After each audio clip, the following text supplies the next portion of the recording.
Assalamualaikum, salam sejahtera. Berita perdana edisi Selasa 5 Januari 2021 bersama saya Faris Izzat Syahrudin. Dan saya Nurul Hidayah Nawai. Berikut paparan utama malam ini. Pematuhan SOP semua petugas dan penduduk terjejas di PPS elak penularan pandemik.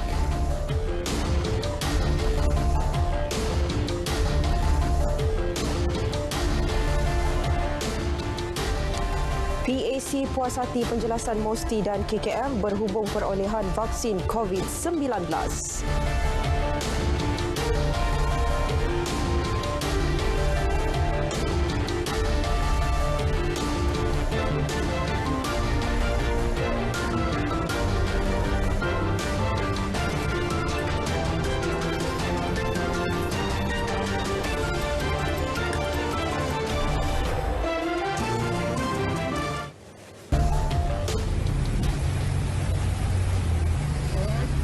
Aku drive. Ya. Aku sedang drive dan kita merentasi air yang di dalam. Agak-agak depan dia kita. Di mana ni? Lancang. Oh, di dalam tu.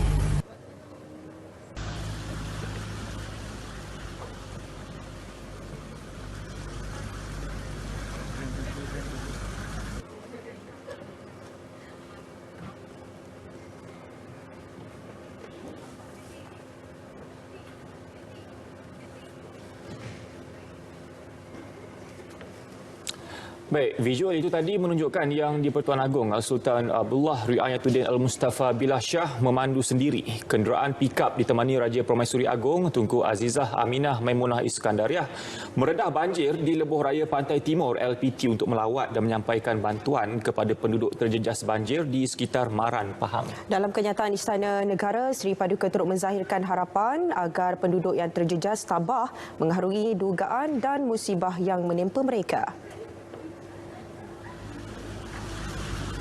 Baginda juga menyeru pihak berkuasa khususnya Agensi Pengurusan Bencana Negara NADMA supaya terus menghulurkan bantuan kepada mangsa banjir di negeri yang terjejas. Rakyat khususnya di kawasan rendah pula dinasihati untuk sentiasa berwaspada dan mengutamakan keselamatan diri, keluarga serta bersedia berpindah ke pusat pemindahan sementara PPS dengan segera jika diarahkan pihak berkuasa. Mengambil kira kenaikan mendadak kes positif COVID-19 harian, Seri Paduka Baginda menitahkan supaya aspek norma baharu dan prosedur operasi standard SOP diamalkan semua petugas dan mangsa banjir serta menjadi keutamaan di semua PPS bagi membendung penularan wabak COVID-19.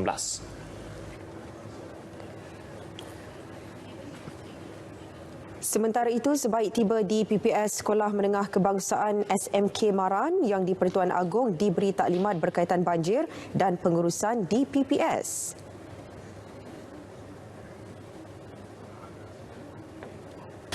Yang saya nak tahu hari ini, nak lihat sendiri ada 2-3 perkara khususnya segi SOP di dalam tempat-tempat pusat ini.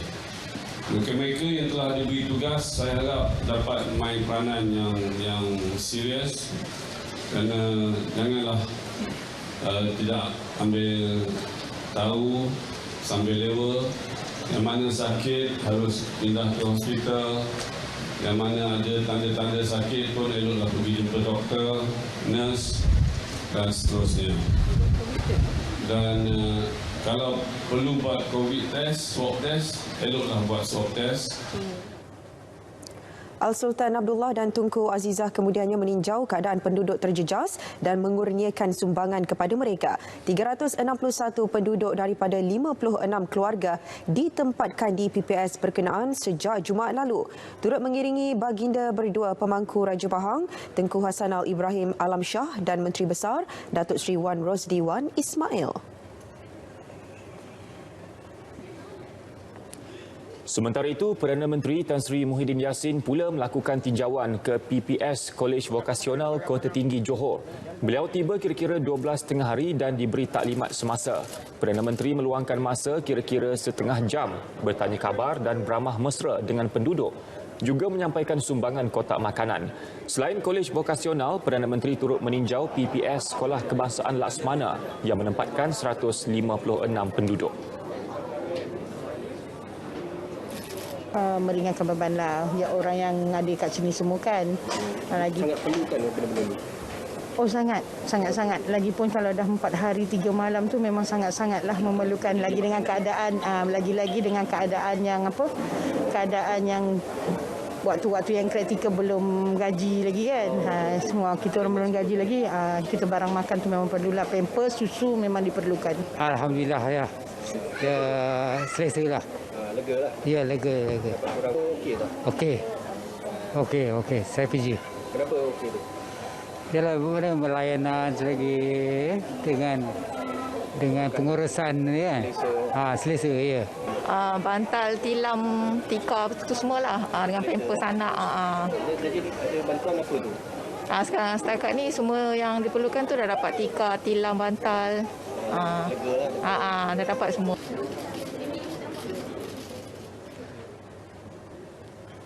Baik, perkembangan terkini banjir Pahang. Catatan setakat pukul 7 malam, seramai 18,908 penduduk terjejas banjir direkodkan di negeri itu. Kesemua mereka kini ditempatkan di 238 pusat pemindahan sementara PPS. Daerah Maran menjadi daerah yang paling teruk terjejas sejak Pahang dilanda banjir bermula Ahad lalu. Ya, untuk perkembangan terkini banjir di Pahang, kita langsung bersama Jasmi Faisal Muda di Pusat Kawalan Operasi Bencana PKOB daerah Maran. Jasmi. Baik, terima kasih Faris dan Dia. 10 daripada 11 daerah di Pahang terjejas teruk akibat banjir bermula 3 Januari lalu, mengakibatkan hampir 18,785 penduduk telah pun dipindahkan ke 235 pusat pemindahan sementara PPS. Dan untuk makluman, daerah Maran merupakan antara daerah yang paling teruk terjejas, yang mana 4,475 penduduk telah dipindahkan ke 38 pusat pemindahan sementara PPS. Baik, bagi mengetahui keadaan semasa keadaan banjir di Pahang, seketika bersama saya Pengerusi Pusat Kawalan Operasi Bencana Daerah Maran, Encik Syarudin Jali. Baik, Encik Syarudin, terima kasih kerana sudi bersama Berita Perdana malam ini. Jadi, Encik Syarudin mungkin boleh kongsikan keadaan semasa banjir di daerah Maran ketika ini. Okey, buat masa sekarang kita masih ada 26 pusat pemindahan banjir yang menempatkan lebih daripada 4,000 mangsa banjir. Keadaan ini ada turun naik dia, ada pusat-pusat yang sudah boleh ditutup ya, di mana rumah-rumah dah boleh didiami kembali, dan ada juga penambahan pusat-pusat baru. Jadi Cik Syarudin, bagaimana PKOB Maran ini kumpul data penduduk yang terjejas sekaligus menyalurkannya kepada pihak berwajib? Okey, pusat pemindahan banjir ini dibuka apabila ada warga yang perlu dipindahkan. Ya, jadi data-data ini bermula daripada pihak JKK setempat. Ya. Apabila memerlukan pusat-pusat ini dibuka, maka mereka akan mendaftarkan mangsa-mangsa ini, maka kemudian disalurkan kepada Pusat Kawalan Operasi Bencana Daerah. Ya, jadi kita bergerak daripada Pusat Kawalan Operasi Bencana, kita akan memantau pertambahan bilangan dan seterusnya menyampaikan bantuan lah. Ya. Baik, Cik Syarudin, bagaimana pula mengenai Pangkalan Hadapan penyediaan makanan kepada penduduk yang tinggal di kawasan pusat-pusat pemindahan sementara? Okey, untuk di Maran sebenarnya kita sedia ada 11 pangkalan hadapan yang telah kita sediakan barangan-barangan untuk bencana seumpama ini sudah sebulan yang lalu. Jadi kita sebenarnya sudah bersedia kerana banjir ini adalah rutin sebenarnya, tetapi untuk tahun ini agak luar biasa. Jadi dari segi bantuan tu memang dah sedia, cuma dari segi untuk pengagihan dan data sebagaimana dimaklumkan tadi lah. Baik, jadi mungkin ada saranan kepada penduduk yang tinggal di kawasan berisiko untuk berpindah sekiranya diarahkan untuk berpindah.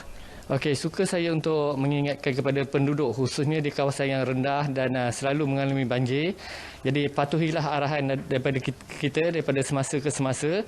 Sekiranya menerima arahan untuk berpindah, maka patuhilah ya, kerana masih ada lagi terdapat segelintir yang enggan berpindah. Ya, jadi ini akan menyukarkan masa itu sendiri sehingga sekiranya banjir itu semakin meningkat, dan juga menyukarkan kita lah untuk membuat bantuan-bantuan yang selanjutnya. Ya. Baik, terima kasih Syed Syarudin atas perkongsian yang diberikan. Jadi sekian dulu yang dapat saya kongsikan langsung dari PKOB daerah Maran. Jadi kembali bersama Faris dan Dia. Baik, terima kasih Jasmi untuk perkembangan di Pahang. Baik, juga di Pahang, mayat seorang wanita yang dilaporkan hilang selepas sebut dinaikinya terbalik di Sungai Jelai, Kampung Bertang di Lipis semalam ditemukan di tebing sungai berkenaan pagi tadi.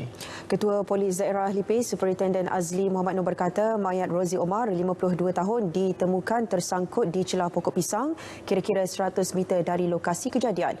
Usaha mencari dan menyelamat seorang anak perempuan mangsa yang juga dilaporkan hilang diteruskan.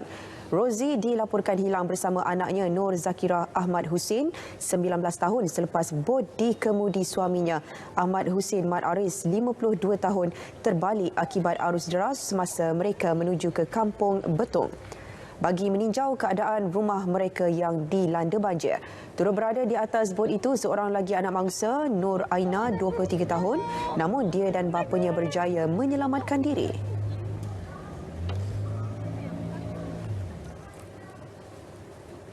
Baik, beralih ke Johor. Penduduk terjejas banjir di negeri itu dicatat semakin berkurang.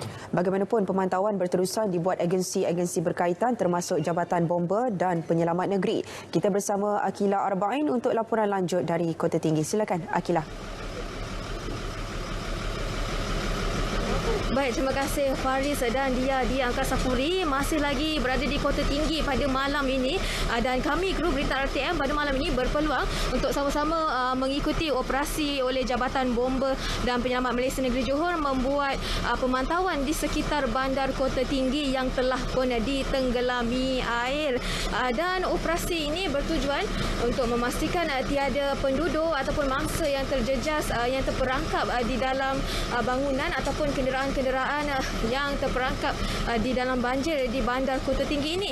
Dan operasi ini juga bertujuan bagi memastikan tiada mereka yang main di kawasan banjir kerana perkara itu boleh membahayakan nyawa mereka. Pemantauan dibuat 4 kali sehari dan setiap pemantauan mengambil masa kira-kira setengah jam untuk dihabiskan satu pusingan bandar Kota Tinggi ini. Setiap pemantauan akan dibuat oleh 4 hingga 5 anggota bomba pada satu masa. Baik, apa yang saya nak ceritakan pada ketika ini, bandar Kota Tinggi ini merupakan salah satu bandar di Johor yang agak meriah juga pada waktu malam. Lebih-lebih lagi dengan bunyi kenderaan, cahaya limpahan lampu yang berwarna-warni. Namun pada malam ini yang saya boleh kongsikan suasana gelap, sunyi, tiada sebarang bunyi kenderaan, tiada lampu-lampu berwarna-warni yang menerangi bandar ini. Yang kedengaran hanyalah bunyi air banjir dan juga bunyi enjin lori yang kami naiki. Dan kami kira kalau kami turun, air dijangkakan berada pada paras lutut kami. Baik, diharapkan esok ataupun lusa cuaca bertambah baik seperti hari ini yang agak baik pada waktu pagi dan keadaan banjir semakin pulih dan difahamkan setakat ini 18 PPS telah pun ditutup di seluruh Johor. Baik, itu saja yang dapat saya kongsikan dalam berita perdana malam ini. Kita kembali ke Angkasa Puri untuk perkembangan seterusnya. Baik, terima kasih Akila Arba'in langsung dari Johor. Baik, keseluruhannya 24,128 penduduk terjejas masih berada di 292 PPS di 6 buah negeri. Berikut statistik penduduk terjejas mengikut daerah.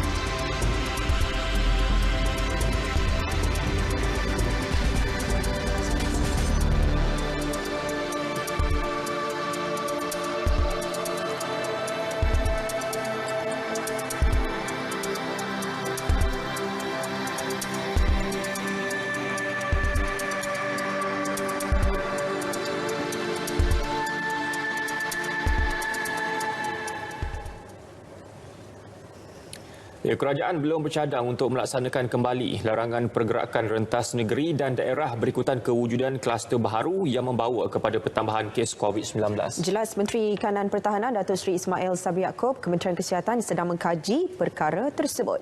Beliau mengingatkan orang ramai agar terus mematuhi prosedur operasi standard SOP ketika melakukan pergerakan rentas daerah atau negeri. Kalau kita takut diri kita menjangkiti orang lain, kita boleh test diri kita. Buat swab test untuk kita sebelum kita keluar. 3 hari sebelum kita keluar daripada kawasan kita, kalau kita daripada kawasan merah di Kuala Lumpur misalnya nak pergi ke Pahang, kita boleh test diri kita dulu. Ataupun apabila kita pergi daripada kawasan hijau pergi ke kawasan merah, apabila kita nak balik, mungkin untuk menjaga keselamatan keluarga kita, kita juga boleh membuat ujian saringan COVID-19 secara sukarela. Selepas larangan rentas daerah atau negeri ditarik semula pada 7 Disember lalu, terdapat 5 kluster telah dikenal pasti berkaitan dengan rentas daerah atau negeri.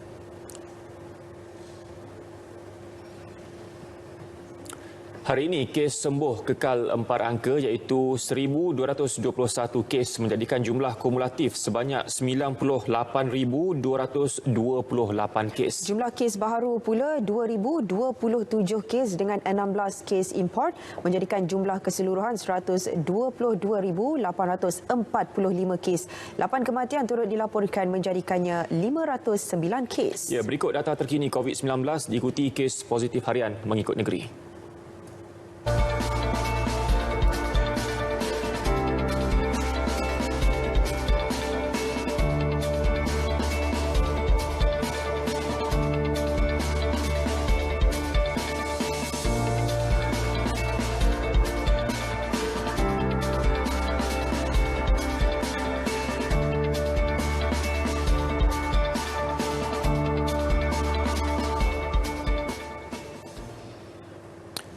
Jawatankuasa Kira-kira Wang Negara PSC hari ini telah diberi taklimat secara terperinci tentang harga pembelian vaksin Pfizer dan AstraZeneca termasuk kos terlibat. Menurut Menteri Sains, Teknologi dan Inovasi Khairi Jamaluddin Abu Bakar, pendedahan itu selaras prinsip ketelusan yang dibenarkan dalam perjanjian bersama syarikat-syarikat vaksin COVID-19.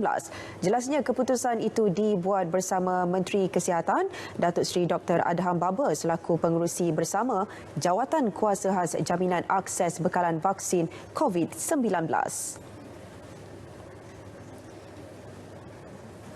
Jadi saya faham bahawa ada keresahan berkenaan dengan syarat kerahsiaan yang ada dalam kontrak-kontrak tersebut yang dipanggil sebagai Non-Disclosure Agreement ataupun NDA. Jadi saya telah buat keputusan pada hari ini oleh kerana tak dapat nak umumkan harga secara teliti bagi setiap pembelian walaupun kita dah umumkan harga keseluruhan, ya, tetapi saya telah buat keputusan pada hari ini untuk datang ke PAC dan dalam keadaan keterangan yang diberi dalam prosiding PAC, saya telah dedahkan harga pembelian kita secara terperinci kepada Jawatankuasa Kira-kira Wang Negara dan saya telah mendedahkan dokumen kontrak antara syarikat Pfizer dan juga syarikat AstraZeneca sama dengan Kerajaan Malaysia kepada PAC tadi. Sementara itu, pengerusi PAC Wong Kah Woh dalam satu kenyataan memaklumkan pihaknya berpuas hati dengan keterangan dan penjelasan diberi Kementerian Sains, Teknologi dan Inovasi serta Kementerian Kesihatan berhubung perolehan dan penggunaan vaksin COVID-19. Menurut beliau, PAC juga mengambil maklum mengenai terdapatnya Non-Disclosure Agreement NDA antara kerajaan dengan syarikat pengeluar vaksin COVID-19.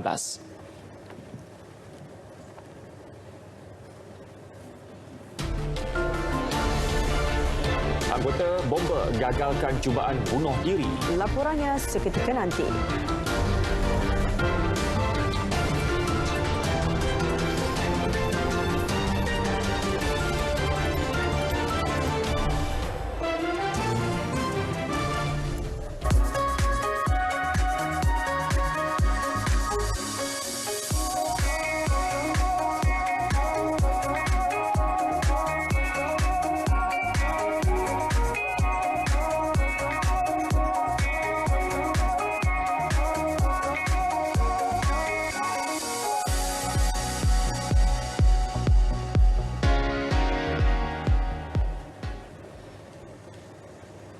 Baik, tindakan pantas anggota bomba dan penyelamat berjaya menggagalkan cubaan bunuh diri seorang lelaki di tingkat 16 sebuah kondominium di Wangsa Maju, Kuala Lumpur.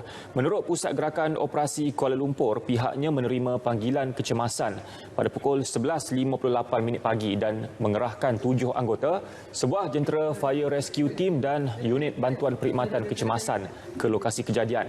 Pada pukul 1.30 tengah hari, lelaki terbabit berjaya dipujuk dengan bantuan unit High Rise Rescue Team.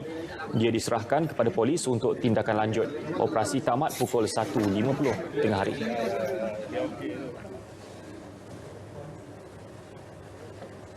Ini pula di Labuan akibat tertekan kerana telah lama tidak berjumpa ibunya, seorang lelaki cuba membunuh diri dengan mengelar kedua-dua pergelangan tangannya menggunakan serpihan botol kaca.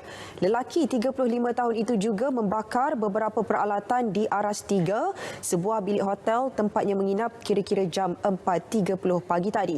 Pemangku Ketua Polis Labuan, DSP Muhammad Ibrahim Muhammad Ghani berkata, bagaimanapun tindakan pantas anggota bomba berjaya memujuk dan menyelamatkan nyawa lelaki berkenaan. Siasatan awal polis mendapati lelaki tersebut dipercayai mengalami tekanan kerana telah lama tidak menemui ibunya yang sedang menjalani hukuman penjara.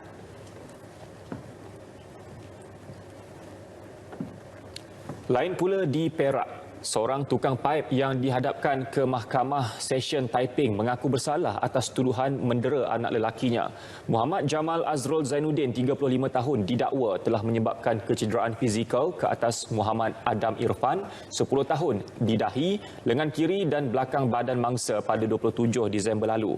Perbuatan itu dilakukan di sebuah rumah di Kampung Aman, Pokok Asam, Taiping. Tertuduh diarah membayar denda RM5,000 atau penjara 6 bulan jika gagal berbuat demikian.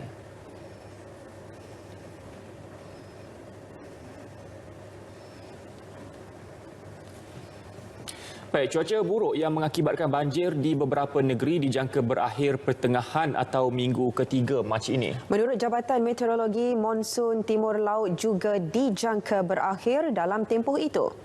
Ya, Ketua Pengarahnya, Jailan Simon berkata, Met Malaysia tidak menjangkakan banjir besar di pantai timur akan berlarutan seburuk seperti tahun 2014, begitu juga Johor yang pernah merekodkan banjir teruk pada tahun 2006. So, kita tak menjangkakan keadaan yang sebesar 2014 atau 2013 di Kemaman. Begitu juga di Johor, kita tak menjangkakan banjir sebesar 2006 dan 2007. So tahun ini lebih kurang banjir yang biasa lah bagi negeri pantai timur. Cuma tahun ini di Pahang agak besar sedikit berbanding biasa lah. Beliau berkata demikian dalam sidang media di Ibu Negara.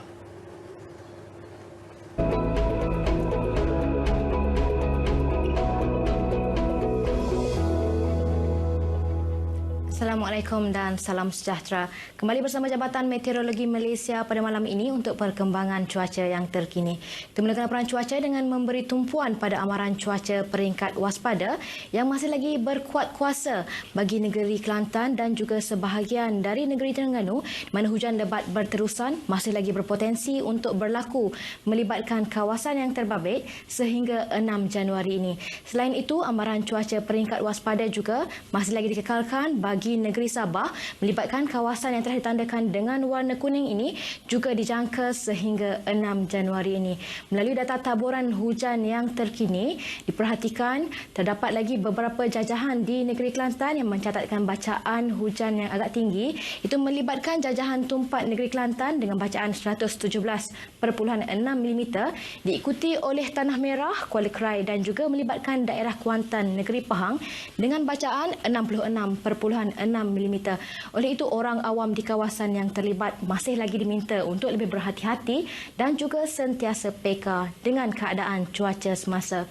Dengan keadaan angin yang juga kini masih lagi bertiup kencang di sekitar bahagian perairan Laut Cina Selatan dengan kelajuan masih lagi boleh melebihi 60 km per jam dan juga ketinggian ombak juga masih lagi boleh melebihi 4.5 meter.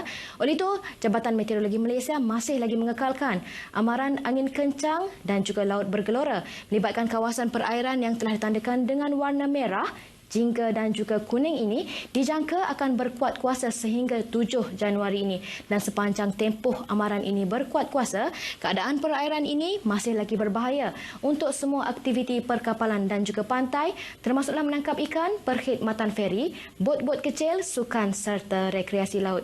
Baik, ini saja ramalan cuaca yang dapat saya kongsikan pada malam ini. Untuk mendapatkan maklumat cuaca yang lebih terperinci, anda boleh layari laman sesawang kami di www.met.gov.my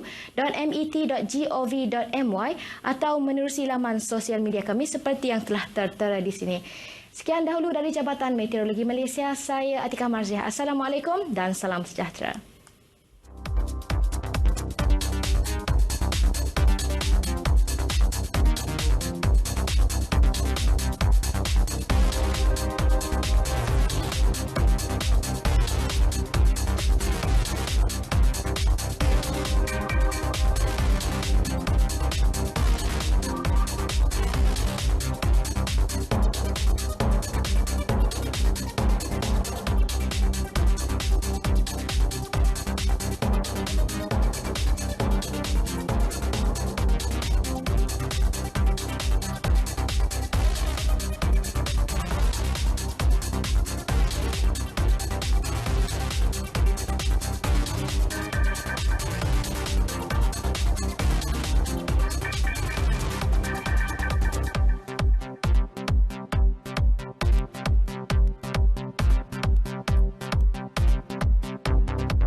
Laluan sepanjang 19 km di Lebuh Raya Pantai Timur 1 antara Lancang dan Temerloh ditutup sepenuhnya akibat banjir. Kejadian berlaku di kilometer 113 dan kilometer 115. Ini menyebabkan penutupan laluan di kedua-dua arah. Bagi mendapatkan perkembangan terkini, kita terus saja berlintas langsung ke Lembaga Lebuh Raya Malaysia LLM bersama Jabatan. Silakan. Baik, terima kasih Faris dan Dia. Saya kini berada di Pusat Pengurusan Trafik Lembaga Lebuh Raya Malaysia di Bagi.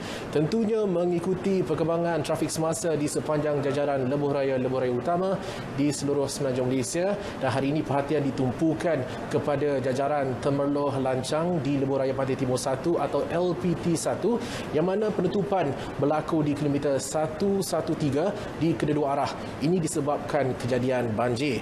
Dan di belakang saya kita tengok di kawasan Temerloh juga berlaku mandatory exit atau lencongan mandatori bagi trafik dari arah Kuantan menuju ke Kuala Lumpur disebabkan penutupan jalan ini.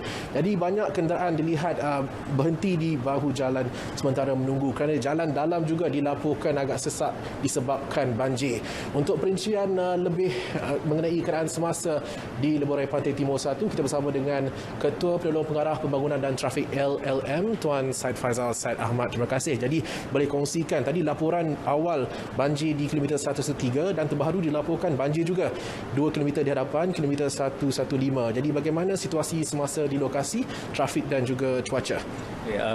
Berdasarkan pemantauan Pusat Pengurusan Trafik Lembaga Lebuh Raya Malaysia, keadaan di lokasi kilometer 115 iaitu di antara Lancang ke Temerloh, kita masih laluan tersebut masih ditutup kepada kenderaan dan daripada pemantauan kita juga mendapati bahawa paras air di kawasan berkenaan telah melebihi 2 kaki dan pada ketika ini juga hujan masih berterusan di tapak dan kita menjagakan bahawa keadaan ini akan berlarutan sehingga ke kemungkinan sehingga ke esok kita menjangkakan dan pengguna-pengguna juga dinasihatkan untuk berhati-hati ketika menggunakan laluan LPT ini dan kita dapati bahawa keadaan agak sesak di jalan-jalan susul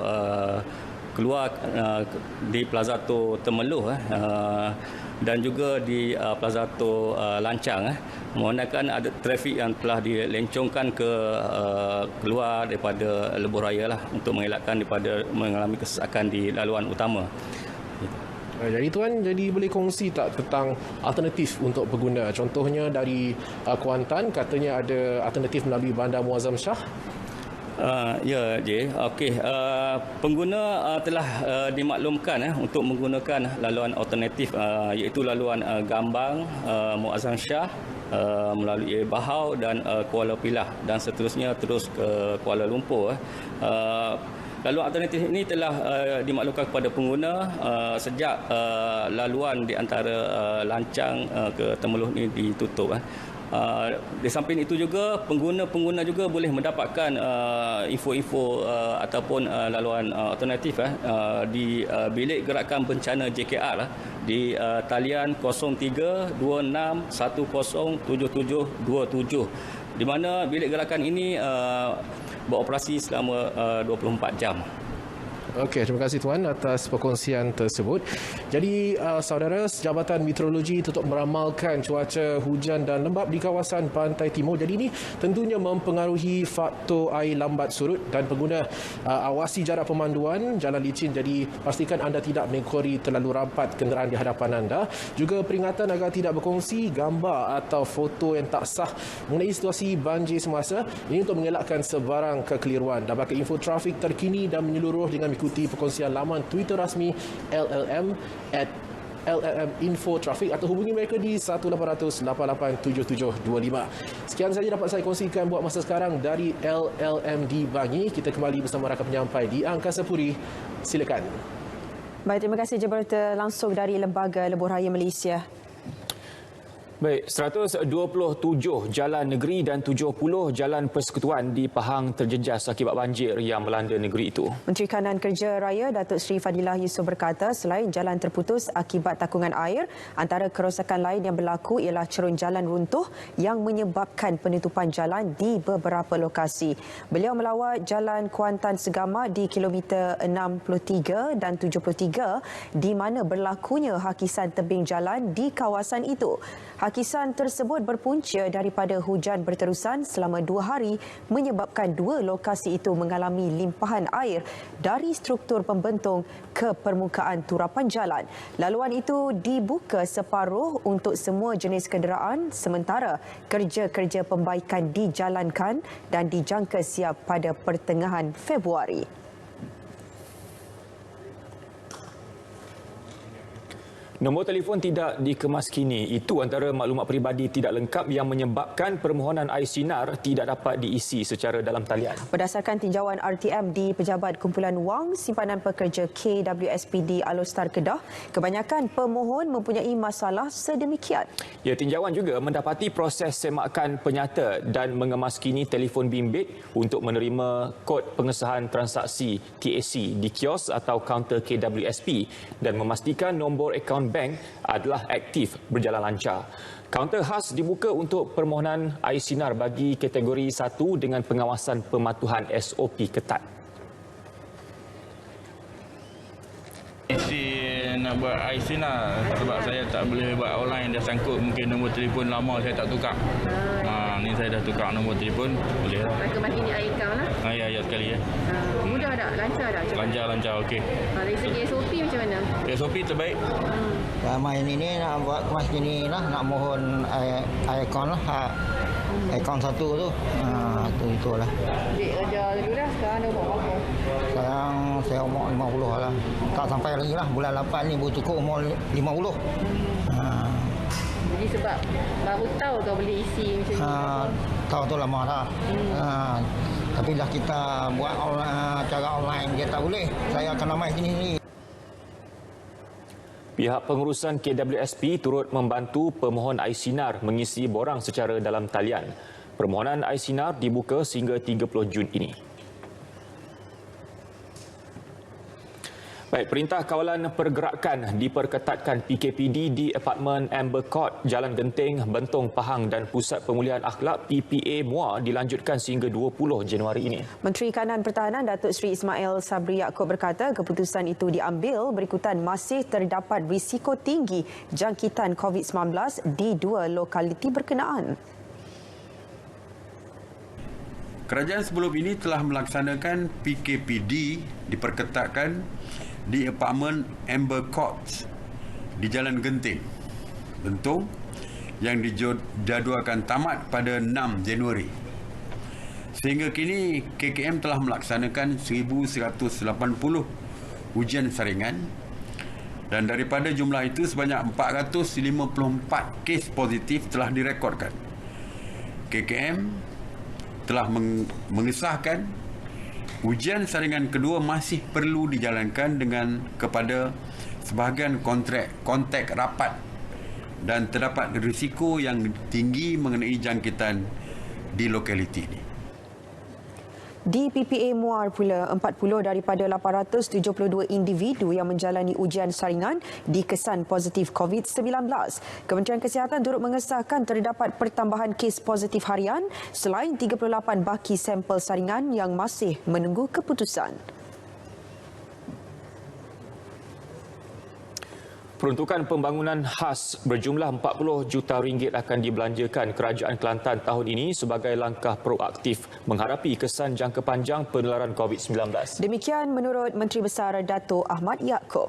Memandangkan kes penularan COVID-19 di negeri belum berkurangan, beliau juga berharap agar petugas barisan hadapan terus sabar dan cekal menghadapi cabaran besar ini.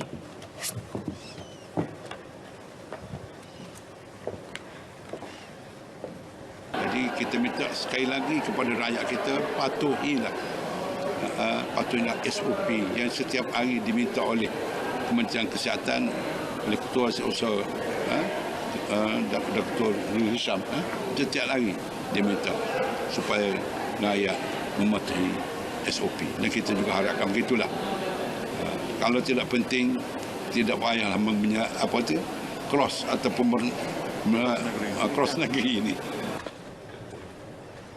Beliau menyampaikan amanat khas tahun 2021 dan Perhimpunan Penjawat Awam Negeri Kelantan di Kota Baru.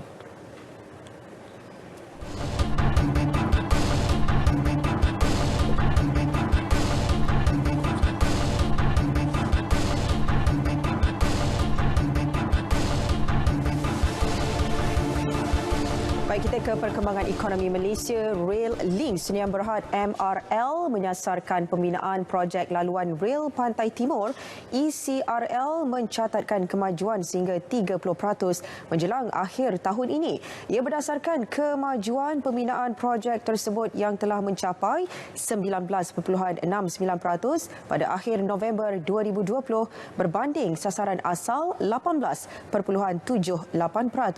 Menurut Ketua Pegawai Eksekutif MRL, Datuk Seri Darwis Abdul Razak, kemajuan itu didorong oleh kerja-kerja pembinaan terowong, jejambat dan penambahbaikan tanah PVD di Seksyen B laluan Dungun Mentakap.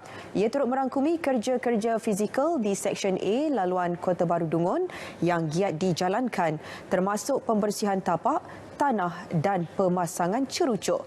Kementerian Pengangkutan sedang mengkaji jajaran terbaik untuk Seksyen C, iaitu laluan Mentakap Pelabuhan Klang, bagi memastikan daya maju projek, kesaling hubungan rel dan implikasi keuangan.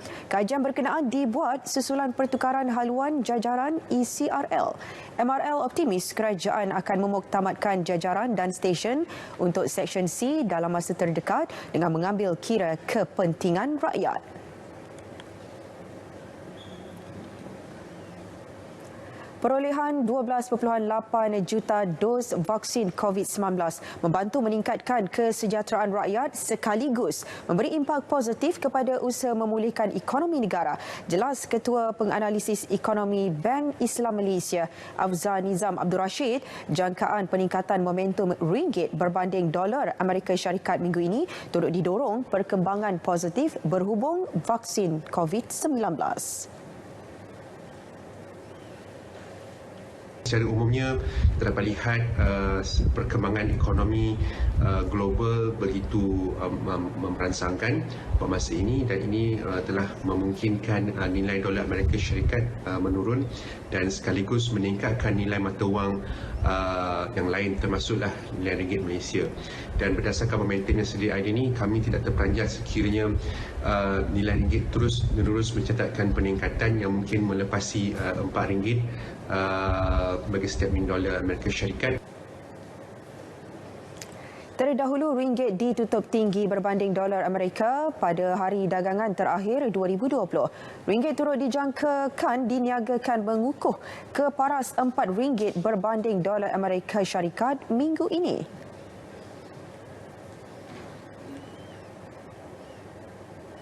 Ekonomi negara dijangka akan terus berkembang dengan pertumbuhan antara 5 hingga 8% pada tahun ini jika negara dapat membendung penularan COVID-19.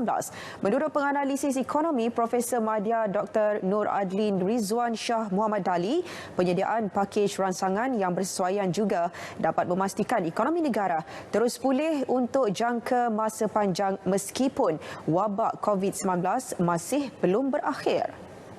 Pada tahun 2021 ini, dan kita jangkakan bahawa jika ekonomi terus berkembang dengan kadar yang pesat, maka kita boleh kembali kepada peratusan kenaikan KDNK sebanyak 5% pada setiap tahun.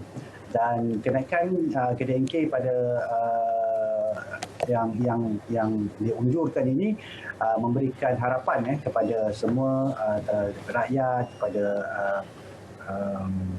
industri-industri swasta dan sebagainya, kerana kita amat mahukan bahawa untuk meningkatkan ekonomi kita dan juga meningkatkan taraf sosial rakyat dan sebagainya. Beliau mengulas perkara itu dalam rakaman video kepada RTM. Terdahulu, penyelidikan MIDF Amanah Investment Bank atau MIDF Amanah mengunjurkan ekonomi Malaysia mengalami pemulihan dan merekodkan pertumbuhan 7% pada 2021. Ia berikutan permintaan domestik yang meningkat memandangkan pengguna dan perniagaan terus menaikkan perbelanjaan mereka. Baik, seterusnya untuk perkembangan sukan malam ini kita akan bersama dengan Syairul. Silakan, Syairul.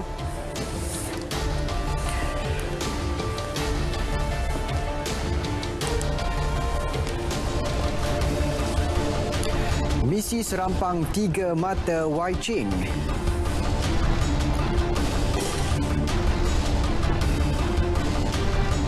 Liverpool koyak awal.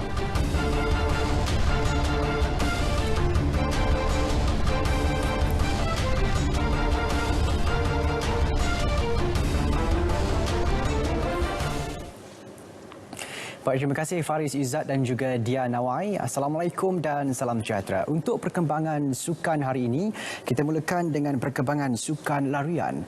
Pelari menara Malaysia Soh Wai Ching sekali lagi dijangka memecahkan rekod dunia dengan melakukan 3 cara larian yang menyamai ketinggian jarak menara berkembar Petronas. Menariknya kali ini, Wai Ching akan berlari menggunakan mesin mendaki tangga MBR yang ditaja oleh Gimnasium Teknologi di Bangsar yang akan digunakan pada 12 Januari minggu hadapan.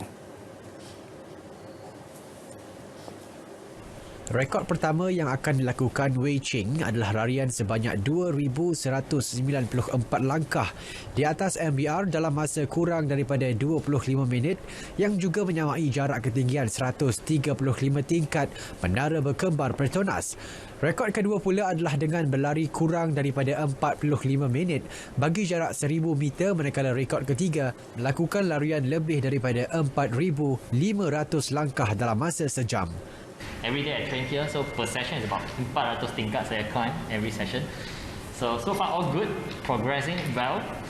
In fact, Wednesday, which is tomorrow, I'm going to do a simulation before the Malaysia World Record on next Tuesday. So nak test the planning, tengok work ke tak work. Lepas tu kita boleh adjust lagi sebab ada seminggu lagi. And then so far preparation all good, I would say. Percubaannya dalam melakukan ketiga-tiga rekod berkenaan akan dicatat dalam Malaysia Book of Records, memandangkan Wai Ching merupakan pelari Malaysia pertama yang mencetuskan larian menggunakan mesin MBR. Wai Ching ditemui pemberita di Ibu Negara pada majlis penyerahan sijil Guinness World Records sempena meraihkan pencapaiannya sebagai pelari menara nombor 1 dunia baru-baru ini. Dalam perkembangan sama, Persatuan Larian Menara Malaysia dalam rancangan menganjurkan kempen menggunakan tangga di stesen LRT dan MRT sebagai galakan kepada rakyat Malaysia untuk mengamalkan gaya hidup sihat. Baik, jurulatih dari Indonesia, Kurniawan Dwi Yulianto kekal membimbing skuad Sabah FC bagi menghadapi saingan Liga Super musim ini. Keputusan itu diumumkan pemangku Presiden Persatuan Bola Sepak Sabah SAFA, Datuk Seri Bung Mokhtar Radin selepas mesyuarat Jawatankuasa Eksekutif Badan Bola Sepak Sabah itu semalam. Sebelum ini ada laporan yang mengatakan Kurniawan telah diganti pengendali baru dari Sarawak, Lucas Kalang Laeng. Nama Lucas sebelum ini diumumkan bekas Ketua Pegawai Eksekutif CEO Sabah FC, Datuk Verden Bahanda. Bagaimanapun, Verden melepaskan jawatan bulan lalu selepas Datuk Seri Bung Mokhtar mengumumkan mahu melakukan penstrukturan semula dalam kelab berkenaan dan tempatnya digantikan Khairul Firdaus Akbarhan. Selain itu, bekas pemain Sabah Burhan Ajoy diumumkan sebagai penolong jurulatih yang baru. Manakala Presiden Persatuan Triathlon Sabah Ahmad Marzuki Nasir sebagai pengurus pasukan Sabah FC. Katanya lagi, majlis memperkenalkan pemain Sabah FC dan jersey pasukan bagi musim ini akan disempurnakan Ketua Menteri Datuk Haji Jinur pada 14 Februari depan. Baik, saudara, dalam pada itu Majlis Paralimpik Malaysia MPM tidak terburu-buru untuk meletakkan atlet para dalam sebarang program vaksinasi COVID-19 yang dijangka bermula tahun ini. Jelas Presiden MPM Datuk Seri Megat D. Syahriman Zaharuddin, tindakan terbaik ketika ini adalah memastikan dahulu keberkesanan vaksin tersebut. Lebih-lebih lagi ia membabitkan isu perubatan kesihatan atlet para. So saya pun tidak berani nak komen, tapi kami cuma tunggu sama ada bila pihak Kementerian Kesihatan melakukan segala test dan juga vaccination ni program yang betul, dan sama ada okey tak tidak nak test kepada atlet yang kurang upaya ni, sama lepas itu kita pun kena tahu juga sama ada mak bapak dia benarkan tidak. So itu pasal kami belum sentuh lagi. Tambah Megat di Syahriman, isu vaksinasi melibatkan atlet-atlet para perlu diperhalusi kerana setiap atlet mempunyai rekod sejarah perubatan yang berbeza selain membabitkan kebenaran daripada keluarga. Semalam, sektor sukan dikejutkan dengan laporan tentang 7 atlet negara dan seorang pegawai sukan telah disahkan positif COVID-19. Majoriti yang dijangkiti adalah daripada atlet para yang pulang ke kem latihan pusat selepas diberi pelepasan sempena Hari Natal dan Tahun Baru. Baik, saudara, paparan itu mengakhiri berita sukan untuk malam ini. Saya Syarul Islam. Kita teruskan bersama Farid Izzat dan juga Dia Nawai dalam segmen Hashtag.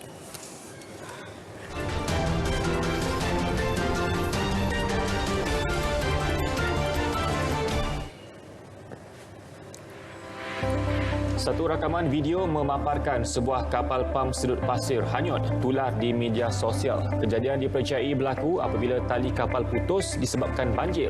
Video dimuat naik Abu Dia dan Syukri Abdul Karim di Facebook mereka pada Isnin lalu.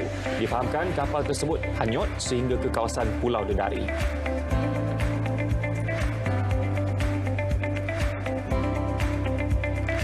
Kejadian ini juga berlaku di Pahang. Sebuah bot dinaiki 5 individu karam ketika melalui arus deras dan berombak akibat air banjir. Video dipercayai dirakam dari bot lain tular sejak Isnin lalu. Kejadian berlaku di Felda Junderak Selatan.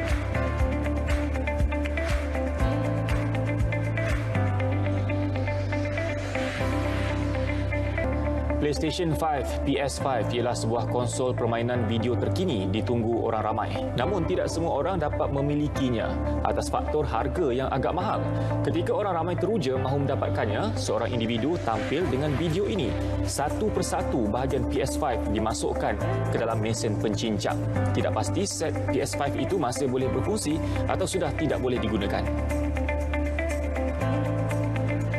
Ketika menjaga anak kecil, ibu bapa tidak boleh leka walaupun seminit. Seperti video ini, seorang pemandu kereta hampir terlanggar kanak-kanak yang sedang menunggang basikal kecil.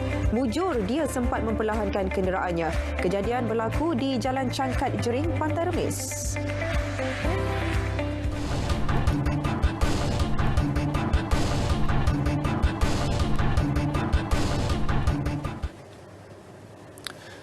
Mengangkat kisah benar sebagai sumber inspirasi, penyanyi Adam Izzi mengabadikan kisah cinta selama 12 tahun bersama tunangnya dalam single terbaru berjudul Menanti. Untuk kelainan, Adam memilih Mimi Fly sebagai rakan duet dalam lagu tersebut. Aku bersendiri terus menanti demi kamu. Ku pasti satu hari kau akan kembali padaku. Sampai saatnya kita bersama lagi. Aku menanti. Menganggap lagu tersebut sebagai karya terbaiknya, Adam menzahirkan rasa syukur kerana ia diterima peminat. So, bila saya tulis lagu ni, emosi saya dalam 1 tahun tu semua masuk dalam lirik dia. Itu the way kita start lah. And then Mimi pula terdengar lagu ni dengan kawan yang kita kenal seorang ni. And then Mimi pun suka lagu ni, dia pun nak join. Mereka sangat suka. Mereka kata this is my best song so far. Saya pun harap-harap ada yang lain yang akan suka after this lah. Mimi rasa lebih modern dan lebih macam lebih current. Mimi memang nak try benda-benda yang baru, and especially bila kita kerja dengan MFMF, kita tahu apa ni kualiti lagu tu memang sangat-sangat baik. Baik saudara, berita perdana edisi 5 Januari 2021 berakhir di sini. Saya Faris Izzat Syarudin dan saya Nurul Hidayah Nawai. Dan itu Assalamualaikum. Salam sejahtera.